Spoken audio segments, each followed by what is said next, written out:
Efendi amcanın yerini satacakmış oğlanlar. Duydum. Keşke devam ettirseydiler. Onca yemek hiç olacak. Deme ama hayat dediğin bir gün, o da bugün.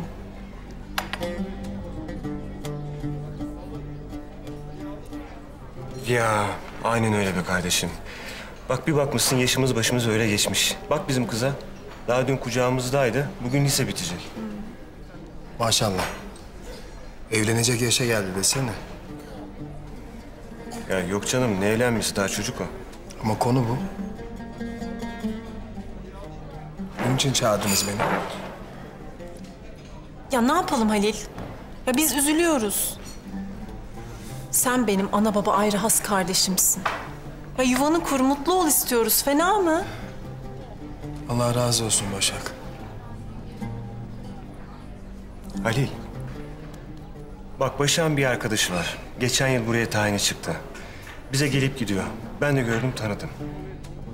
Hem Başak da seviyor onu. Ne dersin şöyle hep birlikte bir yemek yiyelim mi? Ha? Geçti o iş benden be sadece. Ne demek geçti be kardeşim? Daha yaşımız kaç, başımız kaç. Hem bunca yıl beklemen yetmedi mi artık? Demek ki melek de kaderiniz bir yazılmadı.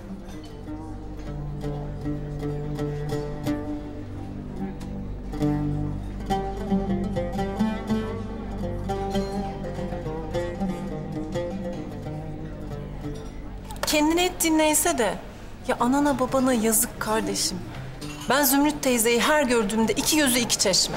Ah bir evlenip yuvasını kursaydı, gözüm açık gidecek diyor da başka laf çıkmıyor ağzından. Kimseyi beklediğim yok benim. Kimsenin de geleceği yok zaten.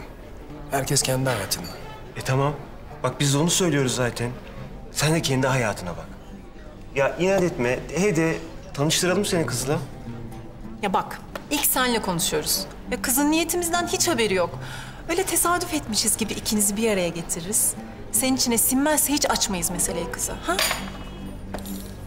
Halil. Halil nereye gidiyorsun? Ya Halil bir cevap versene.